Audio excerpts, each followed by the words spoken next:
Hello, all you fiendish folks out there on the tubes of you, and welcome back to another soul-stirring installment of this Disinformed After Dark. I'm Shane, And I'm And I'm Michael. Michael. and were your eyes glazing over that time, friend? Waiting for me No, to stop talking? you were being more soulful, so I was like, ooh, I got the Sultry. goosebumps. Mouthy little.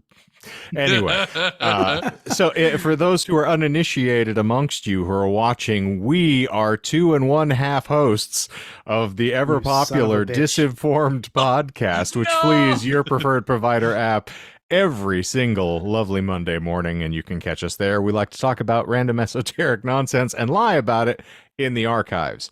These days, we're getting a little more, philosophical, less esoteric and more exorbitant in our thinking, and maybe branching out, I am exorbitant. I do absorb building the a lot. brand, not absorbent. Oh, darn it.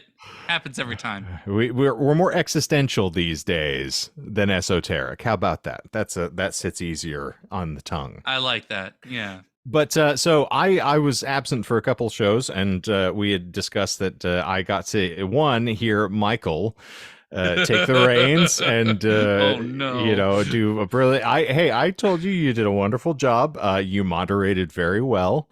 And not casting aspersions. I could tell that this was a conversation driven by ADD. So I swear I thought you were going to say I could tell it was your first time. No, it was. I have those moments where my conversations with my wife are similarly serpentine. And so when we tell stories in a dramatically different fashion. And we've talked about, the neurodivergences. And I love having moments with Melissa where I will get kind of that, okay, now back to what was the point of this story when we started. And so it's fun to listen to somebody else steer the ship from time to time. But in the course of introing the first of the two episodes, I believe Dr. Michael attempted to harangue me at saying that he has, co-host status. And now, Bad Artist Jess has co-host status, and that can just be bequeathed on them because Michael created this podcast, and that's suddenly his privilege to be able to tell people. And it totally is. So here's where my rationale started, and this is the reason why I don't bandy about the term, as frivolously as Michael does. So I am a listener to. I started listening to podcasts with Smodcast. And so that was obviously it was Kevin Smith and Scott Mosier. Those were the hosts. And then kind of spiraled off with that into later Tell 'em Steve Dave, which has, Brian Quinn from Impractical Jokers, and then Walt Flanagan and Brian Johnson, who were the three initial hosts. And we started with three hosts on this show. So the template that I used for how we kind of drove Disinformed for a long time was Tell 'em Steve Dave. And Tell 'em Steve Dave subsequently, Brian Quinn was very busy doing a lot of things with Impractical Jokers, and he would fly off for a while and just wasn't around. So occasionally it was just, Walt and Brian having conversations, and then folks that worked in Kevin Smith's comic shop would also join. And then they just kind of had this flurry of other guest hosts that would join in, but they weren't necessarily the founding, fathers of the show, but they were still hosts, but they're the guests, right? They show up occasionally, and if you're in a pinch or if they're around, because they're folks that didn't necessarily live in Jersey or things like that. So what germinated for me initially was that, like, Courtney technically to me was a guest host for a while, and then she was on, she was certainly more immersed and engaged than somebody else, and consistently was around. And then I'm like, okay, well, after a certain threshold, Courtney became a host of the show. And so I'm not trying to gatekeep anybody out of being called a host, more so that I'm like, if we start, creating the panel of the guest hosts, all our hosts, then our artwork for the show, which is, 3 or 4 people in a panel, becomes 18 people by the time we get through with everything. And I'm like, and if someone falls out, we start having different discussions. So I'm not trying to gatekeep the host, but I'll intro this segment with We are 2.5 hosts. Yeah. Just, Obviously, I can give you the business, but so when I initiated and introduced you as a host that first time, it was because it's my normal shtick to this show. I know. So it was not like I really did it intentionally, like saying, "You made it, buddy. You're finally in. Your merits have brought you to the threshold of this being a host. You're not a host. Get out of here."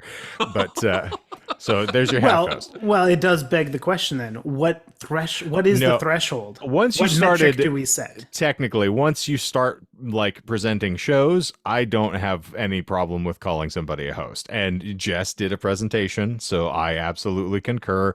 You have done presentations. I mean, I'll loosely term them that.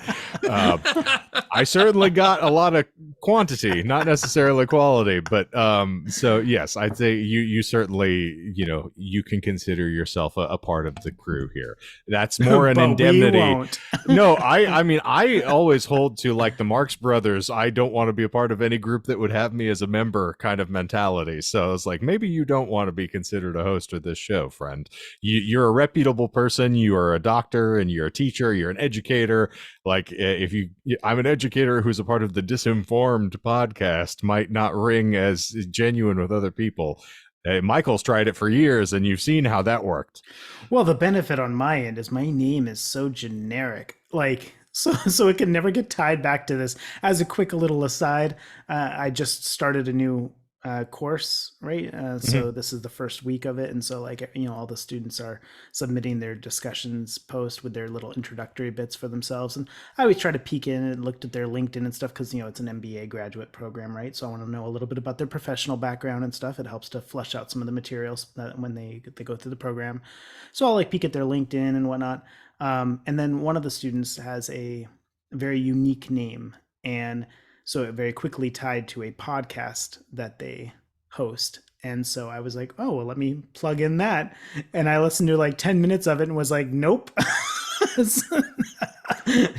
So I was like, if you're listening now, Michael and I haven't seen the content of your glorious show, so maybe it's marvelous. And our resident critic here, Doc, might just be a little more stringent. Well, exactly. Shane would say that. No, I'm not judging the content of the podcast. I'm saying I need to check out lest I subconsciously let that filter the material that I see through them as like a student, right? Okay. I see. Not prejudice yourself against them. Precisely. Diplomatic, if you will. Exactly. Okay. So, but yes. Anyhow, I don't know why I brought all that up. Well, because I'm not worried about being tied to this because I don't think anybody can ever find me. I think was the main point of it. You would hope, yes. Yeah.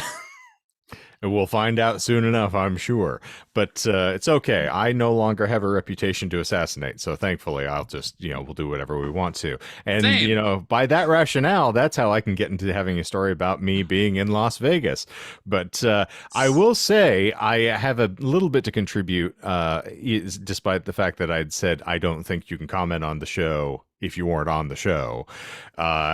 Since you're asking, Michael, so a fandom I was obviously a part of, which I think we've talked about, but it's what led us into being a part of Fan Fusion, is I was a big comics goon and subsequently ran my own comics website for a period of over a year. That's why I have a large swath of graphic novels behind me because I was purchasing material so I could review it.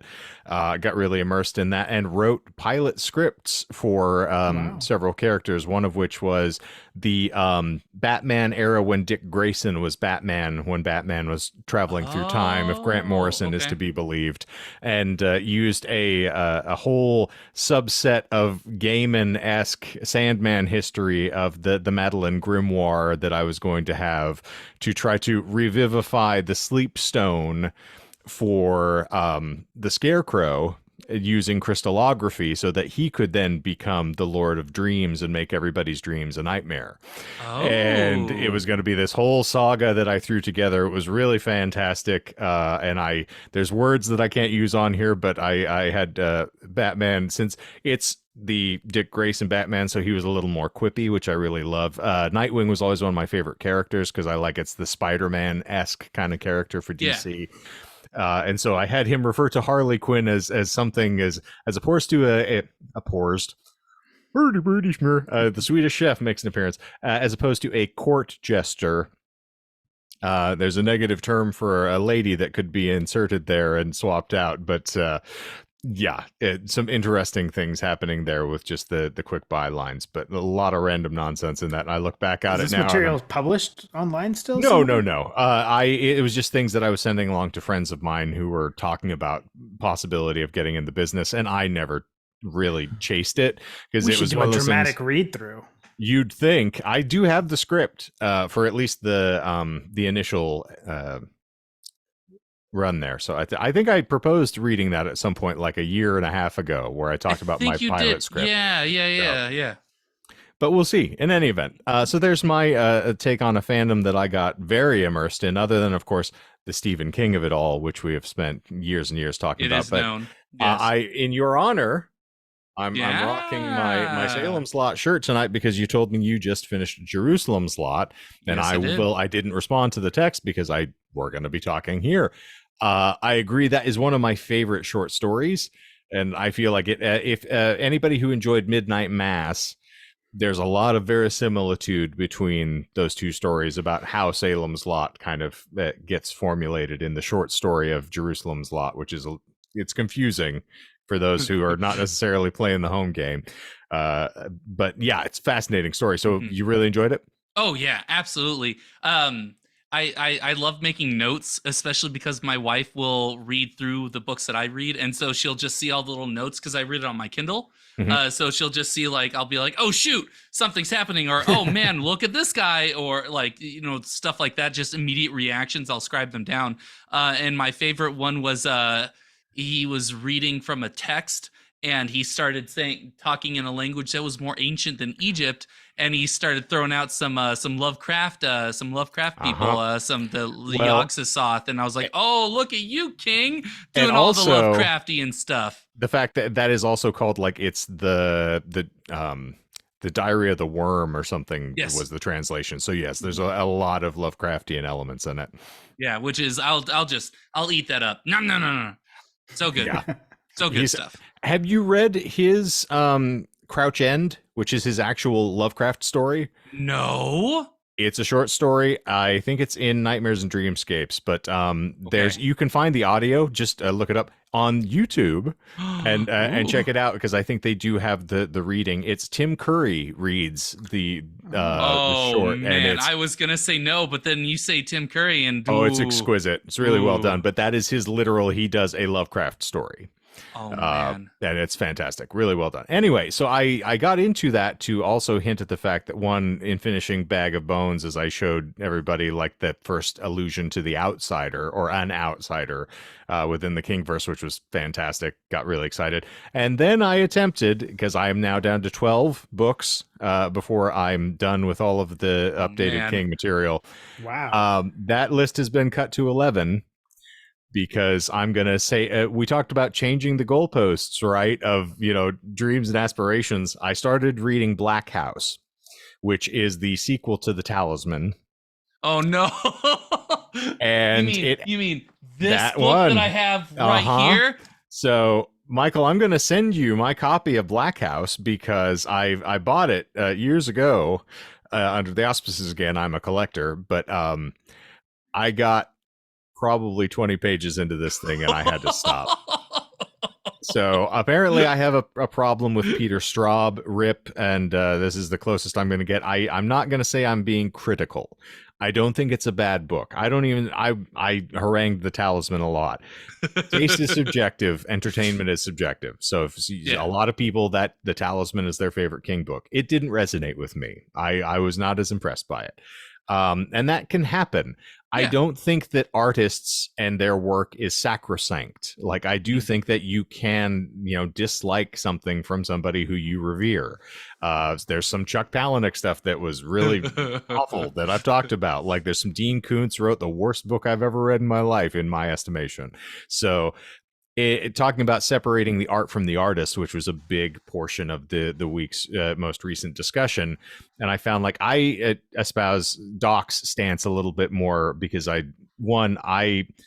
in spite of all the stuff that happened, I still read Orson Scott Card, and he's a repellent human being by all accounts, and said some really Yes. horrible things and some really intolerant things. Yeah. I found a lot of merit in the Enderverse, and that was one of the things that made me want to start reading in the first place. And so I can see how someone maybe might take Jess's stance looking at Harry Potter and say, like, yeah, I can't support this based on, who it's funneling money to. But at the same time, it's like, if that story resonated with you and it made you feel something, at some point, like, don't devalue how that made you feel because the person's trash. Like, we can admit whether you think that or not. I'm not taking a stance on J.K. Rowling's piece of trash. I'm sorry. It is known. It is my known. personal feelings against her. But, like, if the art made you feel something and you liked it, like, I'm sure there's plenty of people that still love listening to Chris Brown's music. Yeah. Oh The yeah, the Rolling Stones were horrible human beings. They're probably awful to be around. I love listening to the tunes. Like, that, just something to be said for, people support Tom Cruise movies in spite of how they feel about Scientology. Like, to a certain extent, I feel like it's just the sum total of your experiences. It's somewhat hypocritical to somewhat try to grocery cart your way through life by saying, oh, I will support this person, but no, I won't support this person. And sometimes it's just like the Louis C.K. joke. It's breakfast. I got to eat. I'm out in the world trying to find entertainment. And if I find out in retrospect that, a book that I bought 12 years ago was written by someone who is intolerant, I mean, I can't fix that. I can't retcon that. I can't go take it off my shelf and burn it because that just hurts everybody. So, in any event, I'm rambling. No, I definitely, I definitely agree with you. It was germane to the conversation because I was thinking about that. It's like, I like Harry Potter. I think the stories were great. I just think that when you cast it in a different light, looking at the person's mindset who created it, but it's definitely tricky, especially when they're like I mentioned in the previous week's material. It's definitely trickier when the person's still alive. I find it very easy to separate the art from the artist when the person is no longer able to make money off of it. When the person's still alive and able to capitalize on any future gains, then it gets a little dicier because then I'm like, well, okay, yeah, then do I not support this? Like, do I buy the video game? Do I not buy the video game? And so then I can definitely understand where people's perspectives come from. And if it's something I really, really care about, for instance, if James Hetfield started saying some really terrible stuff, which I just don't think that would ever happen because it's such a corporation now. Depending upon how much he drank.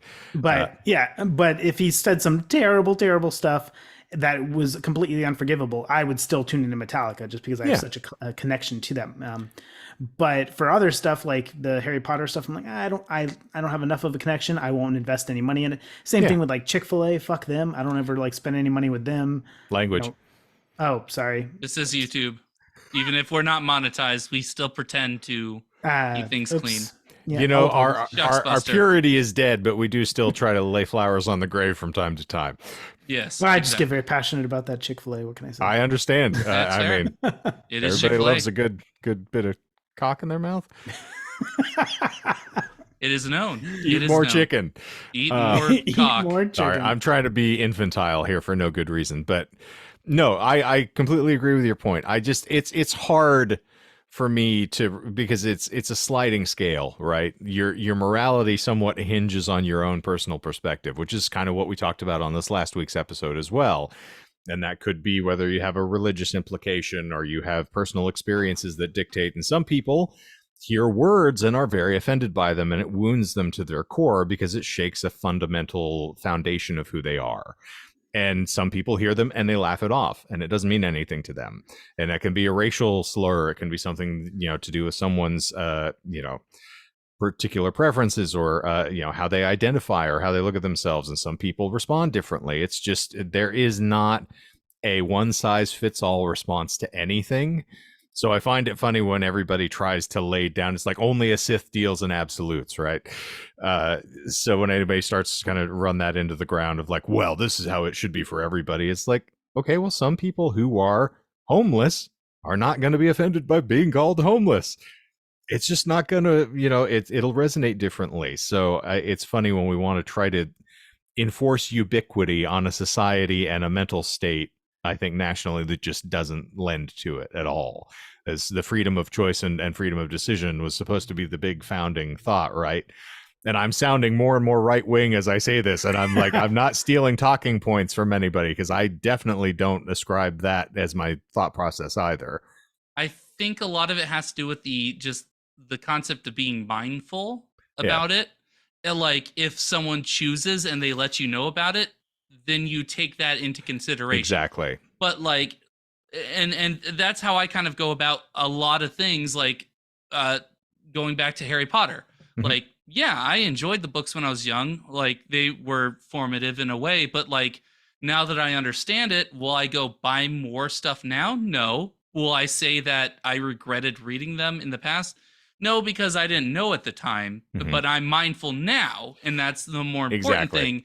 Did I go buy the game? No. Will I ever go to buy the legacy or whatever it's called? No, because I have a million other games that I would rather play, and if that means that I don't play this game that might be okay, I don't know, but it doesn't support her, then that's fine. It like And not it's watching the new HBO series when they're going to go and retcon and do the whole thing again. It's like, oh I'm god, not no. interested. I cease No. to be interested. Yeah. I don't care. Like the books were okay when I read them. Will Mhm. I read them again? Probably not.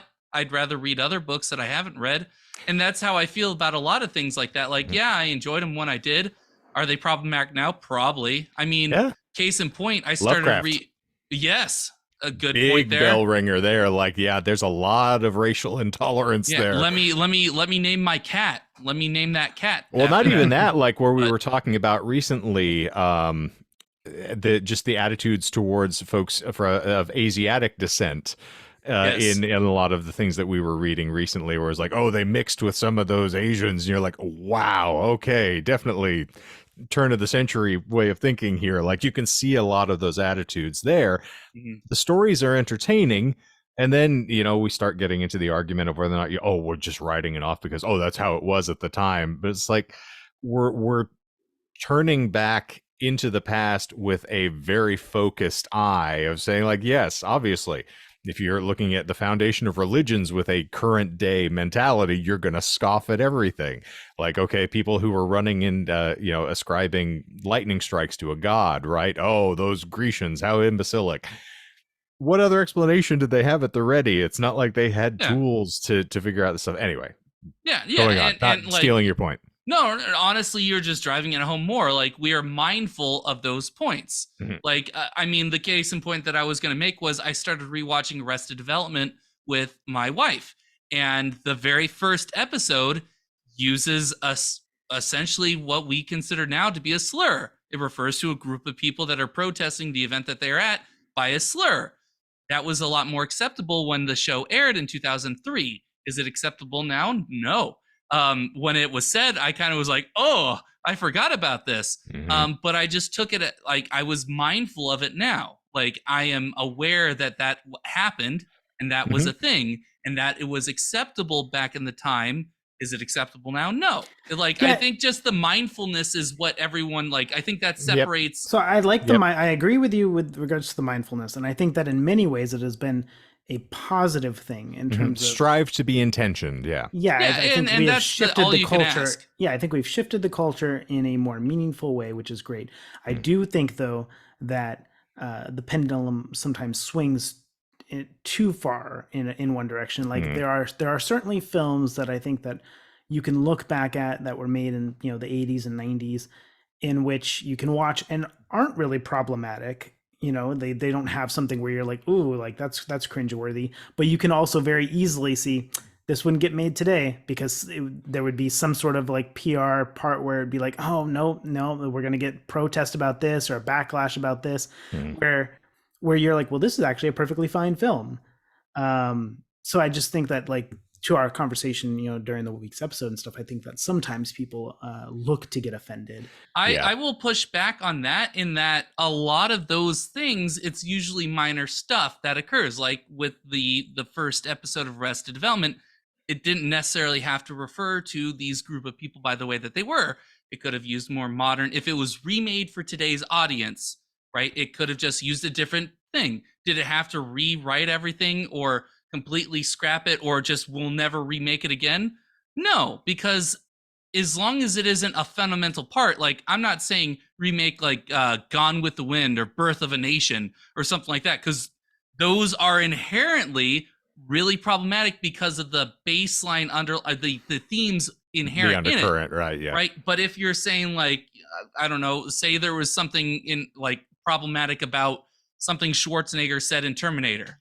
Well, if you were to remake it, then you just be mindful of the like you're not doing a recreate, you're not doing one-to-one Well, no, I'm recreation. talking about. I'm not talking about editing words. I I'm think you talking just about mean like they wouldn't society, make. yeah. Well, and like for Yeah. instance, I don't think that Dances with Wolves would probably get made today, as an example. Like I think you'd have conversations about like this white savior complex. And how it's being presented, yeah. Yeah, and Which- so, but Dances with Wolves, perfectly fine film. At least, I mean, it's been a long time since I've seen it, but so maybe I am. But seeing it. again, depends on your perspective, right? Like Yeah. something might resonate with you that just completely drives somebody else off. Like it's Well, but that's going nothing to be the has to be truth for ubiquitous, art right? at any point in history. Exactly. Yeah. And I think and- that's the important, like, because the same rationale could be extended to like The Last Samurai. Right. You know, you have a different culture gets co-opted and then handed over to the great white savior again. Like, yeah. Anyway, moving on. Michael, what was your point you were finishing up there? No, that was the whole point I was making, was just the act of being mindful about it. Like if you were to remake something or make something new or something like that, you're just being aware of the current time, and that's it. Just try to Like- be intentioned. Yeah. Yeah, exactly. Like you can't, because if you try and please everyone, you won't. And that's something we've said multiple times. As long as the act is there that you are trying your absolute best, because nobody knows everything. Like nobody can really take into account all the triggers that everyone has, because like everyone is a unique individual, and their experiences and what can trigger them are going to be inherently unique. And as long as you are making the effort, yeah, you might be called out, but then like you take that as a learning experience. You might say, oh, sorry, like, you know, I didn't know about this, I didn't know about that. Like a good case in point, and this will be the last point that I make, is the use of the word jip, right? It took me only like not too long ago that I realized that is a bad slur, and even then I still used it just now, Right. No, Yeah, I but you were agree. And using same it as thing an with example. but same thing still. with like the R word, in terms of like, oh, that's so, instead of stupid or dumb or whatever. Yes, yeah, you say exactly. it's so that, and you wouldn't even believe the things people used to call stereos. Unbelievable. Well, here we Yeah, go. see? Allow me to, fall back on my old grenade of one of the few times where I started actually having positive conversations based on Joe Rogan, where now that's just a whole, Well, once we get onto. He has defended the Bud Light controversy. He actually Yes. is on the But here's the more thing, positive side, so he's not all What a bad. ridiculous controversy too. So Yes, but we stupid. don't. Yeah, but we don't need to get into that. Yeah, Anyway, continue. I interrupted. We all have it's like that's what we're here for. We all it's light and dark side of the moon, right? Sometimes you're gonna have something that's popular with people. Sometimes you'll have takes that just aren't. But one of the things that I really gleaned was the Daryl Davis episode of Joe Rogan, and talking about sort of inherent racist phrases in particular, when they were getting into, where he said, how many times have you used the term mind your cotton picking business? Ooh. And he says, think about the connotation of that. Where did that come from? Who picked cotton? Like, okay, so you're telling someone because you're black you shouldn't have an opinion. All right, so that when you start thinking about it, like, oh, okay. And then a phrase that I used when I was younger, and I grew up on a reservation, like in a system, it's like, oh, someone went off the reservation. Like, okay, so there's a really nasty connotation to that as well, Yeah. but it's a phrase very commonly used. I And then thought- finally to, sorry, not to cut you off, but then No, like, no, you're say, right. oh, she came from the wrong side of the tracks. And again, like there's these really weird, inherently racist attitudes we have, but we just, we're not tracing back what the origin of the term was, or really extending critical thinking to it. And once you do, you go, oh, yeah, maybe I shouldn't use that. Okay, I got it. And then if you don't make that course correction, full choice. No, I was just gonna say, because like during the little pacing and thinking thing that I talked about during the episode, it was just yesterday that I was also doing that, and I said out loud with regards to something, I don't even remember what, but I said, oh yeah, I kind of went off the reservation on that one, and then as I said it, I was like, oh, what does that even mean? And I was like, that doesn't sound good. And like, but it was to that. But but so that one I caught. But with the wrong side of the tracks, what's wrong with that? Because it gentrified communities. Yeah. Oh, So interesting. it is to say someone came from the wrong side of the tracks means they were with the population that is not esteemed, and so we shouldn't allow them to intermix with us or intermingle. Like things that you just unless you extend critical thinking toward, you're not just going to inherently know, because again, it's idiomatic, and you say some things just because you've heard it, and we are kind of by our nature parrots. You learn language phonetically by hearing things that way and then reciting. You don't sit down and study, okay, well, let's look at the etymology of the term every single time I say, or it's just Well, and some of the stuff just gets carried forward in a shocking way, like Brazilian nuts. I think they are like what they're often referred to in the South as, right? I've had a Brazil nut; they're very tasty, but But I'm not familiar. Okay, No. so in the South, so I didn't know until 2014 when I moved to Texas, and then I was offered, like somebody had a bowl of Brazilian nuts, and they said, "Do you want?" And what they're called in the South is the N-word toes. Okay. Yikes. Yeah. Okay. Yeah, but they don't say like N-word toes. They just flat out say, "Do you want some toes?" And it's like, I'm sorry, what? Like, because I had never heard that before, and so I literally had to pause. And I was like, I'm sorry, what did you say? And then they said it as, and it's like, no, that's what they're, and like, then I looked it up, and I'm like, there's right on Wikipedia and stuff too, and it's like, who thought that was, and it's just mind blowing that still gets carried forward. Yep. Even into the 2010s and I suppose the 2020s. I'm sure.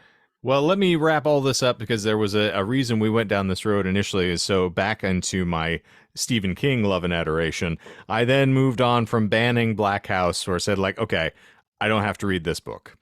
I don't care. As the completionist in me, I'm like, I read what the synopsis was and the iterative sort of tie-ins to The Dark Tower, and I'm like, okay, I don't think I'm suffering woefully from forcing myself to read this. So now I've moved on to Rose Matter, which is one that is very difficult to read, and I think I've mentioned multiple times, and apologies for anybody running here, like we haven't typically included trigger warnings and descriptions, but it begins with a woman who is beaten while she is pregnant, and there is a subsequent situation that happens that is inherent to that. That is the opening of that book. Whoa. And then the rest of the book is that woman fleeing the abusive relationship, and then the sort of things that happen after that. The husband character is one of the most deplorable, awful characters that I have read, and I'm falling into that category with King again that I've mentioned with like Pet Sematary or Cujo, where I'm like, I fundamentally hate this character. Mm-hmm. And some of the other characters, to my taste, have not stood up as being more fully fleshed out. And some of this stuff, it's just kind of very broad brushstrokes. And I'm having a tough time reading through the book. And I'm like, oh, they're not always winners. Not everything is going to speak to me, fundamentally. But one of the things that bothers me about the villain character, the husband, he uses a lot of slurs, because he's supposed to be, one, he's a police officer, which is great, but he's also psychotic. And the F word gets bandied around a lot. And there's a gentleman who helps battered women who he winds up, spoilers, killing. And he calls him a disparaging word for someone who has, an alternative lifestyle. Let's say that a lot. And just in reading the rants, and there's just pages and pages of these diatribes from a crazy killer. Is like, he was already a villain bad enough when he beat his wife enough that she lost her baby at the beginning of the book. You could have left him alone there, just kept it and flew him forward, and then just have him show up at the end, and I'd still hate him as much as I do now. So you didn't need to make him as bad as, like, you could have fleshed the female character out a lot more and getting into her story, and he hasn't. There's not a lot of backstory yet. So I'm sitting here and I'm rewriting the book in my head and going through all these things. And I'm like, this is just what we do. Human beings, you fundamentally make sort of judgment calls, and you have sort of your own character assessments that you make as you read. And I was like, I don't have to read every single word he's committed to paper in order for me to hit the goalpost of I've read all Stephen King. Well, and it's still arguably good art, even if you don't finish it. Just because it makes you feel something. Exactly. I would say the point of art is to make you feel something. It made you feel something to the point where you're like, tap out. I don't need to finish this. Yep. Which is still the point of art, still a success, even if evocative, provocative. Yeah. Yes, exactly. Sorry, I keep cutting you off. No, I'm making up for lost time. No, you're on the same point. So anyway, so those were all of my thoughts running into like our discussion today, and we basically made a secondary episode for you folks over here on YouTube. So I appreciate it, but this is kind of what we do these days. We're just letting our mouths get the better of us. But I made a promise before we walked, but I will finish Rose Matter. I'm invested. I like the supernatural elements being introduced. They're very interesting as well, but we need to have a more dedicated King conversation about the Salem slot, Jerusalem slot connectivity and all the other stuff there, Michael, when you get a wild hair. So yeah, remind me. But and we'll force Courtney to join, since that was something she read under the auspices we were going to get there, and then we never got around to it. So, but the promise I made to you listeners who are stalwarts, who are still here after, so both of you who are, I mean, Michael, technically, Doc, you're here, so I have to count you off the list. You're going to hear it anyway. But so I mentioned on the show this week that on my 18th birthday, my folks took me to Las Vegas. And it was supposed to be a really glorious, delightful time. So I'll put a little context in saying that Laughlin, Nevada was very close to Lake Havasu City, where we lived. But also, even before we were in Havasu, my folks would go on trips to Laughlin to hang out. That was one of their haunts, which speaks volumes about my lineage here, I suppose. But yeah, I understand. That's where my parents go to. Okay, So, and yeah. it's fun, and if you like a cheap buffet and river boats, then it's a fun time. But we finally got around to, because Havasu's still pretty close to Vegas, it's like, hey, it's a big thing for you. We're gonna take you to Las Vegas for your birthday. And I'm like, okay, we're Mormons, man. Like, and I am no longer a card carrying member of that faith. I barely was when I was in, but at the time I was like, what kind of fun are we going to have in Las Vegas? Like, are we going to visit the Deseret bookstore? Like, what's the whole thing? But my family actually did enjoy the, going into casinos and all of the lights and sound, and would gamble. Sorry, I'm telling on my parents here. I'm sure my mom doesn't care. Yes. But so here is their very restricted, and obviously penny pinching son, who basically the whole time, the rest of my family's having a ball. I was just Jiminy Cricket, like haranguing everybody for their poor behavior the entire time. Oh, no. I was like, we're walking into the, the various, as I said, we're walking into the Hard Rock, and as they're going into the casinos, I'm pointing around. I was like, every time you put money into one of these machines, you're just wasting it, right? You realize you're just hemorrhaging these things that you work so hard for. And they're like, why? It's like, look at this place. It's not this opulent by chance. Like, the system's rigged. You're not going to make any money from this.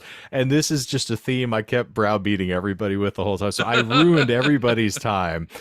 And of course, no one's drinking, no one's doing anything. Like, we're all just walking around looking at the sights. And finally, I got so exasperated with my folks that I really went on a diatribe. And you can imagine what that was like at 18. Oh, no. And then finally, my mom got so exasperated with me pointing out all the flaws to why we brought me to this place that she like tossed 50 cents at me. And she's like, just shut up and go, put some money in a machine and shut up and leave me alone. Now, again, 18, I'm not allowed to gamble, which, no one really took into consideration as this happened. But so I took her 50 cents. I see, this is how stupid this is. And I put the first quarter in the slot machine, put the second quarter in the slot machine, and I tugged down on the handle, and ding, ding, ding, I won $25 off of the 50-cent investment after I had spent hours telling them how stupid this whole process was. And I looked around and I shoved the entirety of that money into the pants pockets of my cargo pants and was just swashing around like Yosemite Sam for the rest of the day. And I did it so quickly so that but I looked like I was 40 since I was 12. So no one paid attention or thought that it was out of pocket that an 18-year-old was gambling. No one card checked me. But that is my Vegas story. I've only gambled once in my life. I'm batting 1,000. I have never lost on a bet, and I can take that into my grave. And that was all the fun that I had. See, God works through you to get the cars working and the slot machines spitting out the money. Yeah, genuine child of Zion, friends, for all the Matrix fans out there. But so yeah, that's my Las Vegas story. Not the most engaging or enterprising as far as I did pick up a couple of lovely pamphlets for some of the houses of ill repute while we were there because there were some young ladies handing out pamphlets for their services, and I was enough behind my parents. I was like, "Oh yes, thank you." And still Thank keeping you. the Hard Rock Dream concert Uh, show alive in the heart. I've given up most aspirations other than, drawing breath for another couple of years. I don't care much about anything. But, and like I said, I have subsequently played much bigger venues to much larger crowds and much more interesting things. But it was just a nice sort of idea as a kid to be like, I'm 18. I want to play the Hard Rock Cafe. I have played a Hard Rock Cafe. I just didn't play the one in Vegas. So. Oh, badass. So it was not very impressive. It was a Chicks with Picks showcase that I got to be in, and that was one of my man. I can give you hours of content on talking about being a male supporter in a band that was a female fronted group and playing with the Arizona Chicks with Picks. At one point, I got to fill in at a show where like two other performers had tapped out, and they just asked me to play a set by myself. And the ridicule from that crowd, that entire set of like, that's the ugliest chick I've ever seen. At which point, I didn't do the promoters any favors by being funny, because I immediately started like, hey buddy, I got tits, so you might as well just take it while you can. Just run with the circumstances you've been given. Shut up and drink your beer. Like, it just don't argue with the guy with the microphone moments. But yeah, that was some really grandiose sort of circumstances to be in for those things. But so there's the Vegas story. Yeah, and I think those future stories will be great teasers, or will be a teaser for future content. Would you say? Yes. Perhaps here, maybe? Yeah, right the where you're tubes watching. of you? Yeah. Indeed, because we do this a lot. In fact, we're trying to do it every Friday, but you've seen all of the best kept or the best laid plans of mice and men, apparently. Aft go glay. But frequently you will find us here with new episodes winging your way every fantastic Friday, hopefully. And then if you're enjoying what you hear this afternoon, evening, morning, whatever time it is for you. I'm doing a bad outro for Jim Cornette. I'm getting yelled at right now. If you're liking what you hear here, Michael's got instructions for you. You can smash that like button wherever it is, ring the bell, hit subscribe, set phasers to engage, just type something in the chat, or not the chat. Comment, leave a comment.